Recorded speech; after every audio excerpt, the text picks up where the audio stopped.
Salam dari HKBP Kernolong, HKBP tertua di Pulau Jawa. Bapak Ibu Saudara yang terkasih, sebelum kita memasuki peraduan malam, marilah kita mendengar firman Tuhan, kita berdoa. Kami bersyukur ya Allah untuk setiap kebaikan dan kasih setiamu yang masih menyertai kami hingga pada saat ini. Kami boleh melakukan setiap pekerjaan kami. Hingga malam ini Tuhan, kami masih merasakan penyertaan-Mu. Tuhan Allah, kami mau mendengarkan firman-Mu, berkatilah kami saat ini dan berikan kami pengertian untuk kami boleh mengerti akan kehendak firman-Mu. Dalam nama Tuhan Yesus kami berdoa. Amin.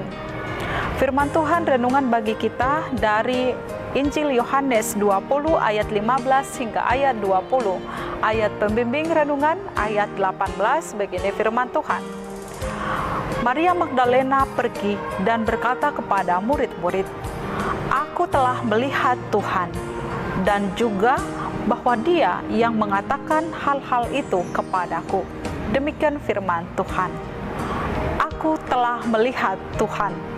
Sahabat renungan malam Shalom yang dikasihi Tuhan, peristiwa dalam renungan ini mengisahkan, yaitu pada hari pertama Sabat, Maria Magdalena pergi ke kubur Yesus. Ia mengalami suatu keadaan yang sangat mengejutkan. Apakah itu? Yaitu ia melihat bahwa kubur Yesus kosong. Dengan segera Maria Magdalena menyimpulkan apa yang ia lihat dan mengatakan bahwa Yesus telah dicuri orang. Ia sangat sedih.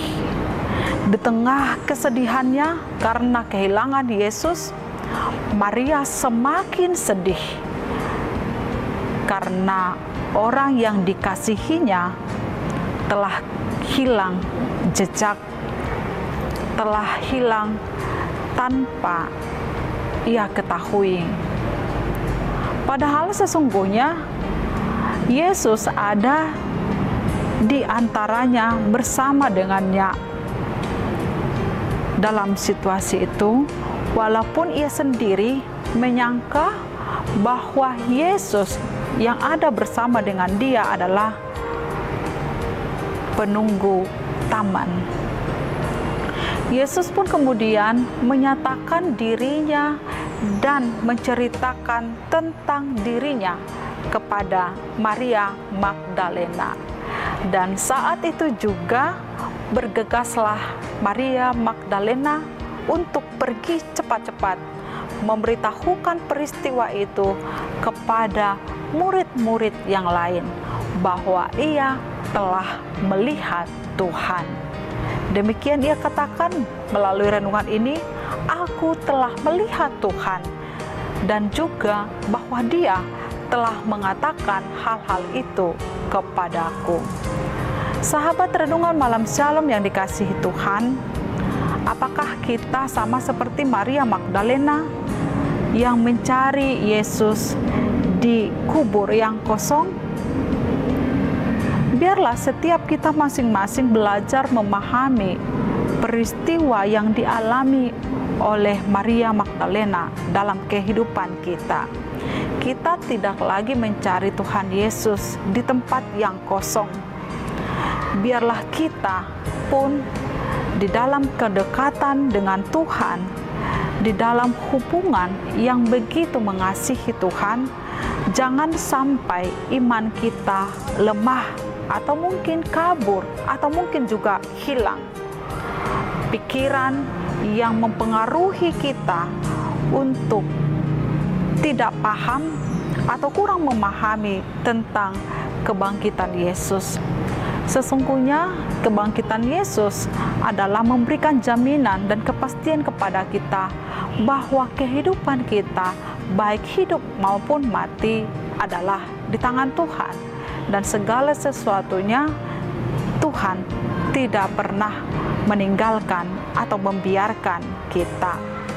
Walaupun kita lemah dan kurang memahami akan kehadiran Tuhan dalam hidup kita, dalam keadaan apapun, belajarlah untuk terus berpengharapan dan mengandalkan topangan Tuhan saja untuk membimbing kita dalam memahami bagaimana Tuhan bekerja di dalam kehidupan kita seturut dengan kehendak-Nya. Bagi kita semua, Bapak Ibu Saudara, saat ini adalah waktunya untuk mengikrarkan, bersaksi, memberitakan bahwa Yesus yang telah bangkit itu adalah Yesus yang hidup untuk selama-lamanya. Dan melalui kebangkitan itu mengingatkan kita bahwa kita pun akan dibawa kepada kehidupan yang kekal bersama-sama dengan Kristus. Tugas kita adalah menjadi saksi kebangkitan Kristus dengan kata-kata serta perbuatan kita yang mencerminkan dan menunjukkan perbuatan-perbuatan di dalam pengharapan untuk hidup yang kekal. Amin. Mari kita berdoa. Allah Bapa di sorga, terima kasih firman yang telah kami dengarkan pada malam hari ini, yang mengingatkan kami bahwa kematian serta kebangkitan-Mu mengajarkan kami untuk hidup berpengharapan kepada Tuhan saja dalam setiap rencana dan rancangan-Mu dalam kehidupan kami, dalam situasi apapun, dan kehidupan kami dalam kematian juga dalam kebangkitan membawa kami kepada kehidupan yang kekal. Tuhan Allah Bapa, mampukan kami untuk menjadi saksi-Mu, memberitakan kebangkitan-Mu dan jaminan kepastian hidup yang kekal kepada orang di sekitar kami. Dalam nama Tuhan Yesus kami berdoa. Anugerah Tuhan Yesus Kristus, kasih setia Allah Bapa, dan persekutuan dengan Roh Kudus menyertai kita sekarang sampai selama-lamanya. Amin.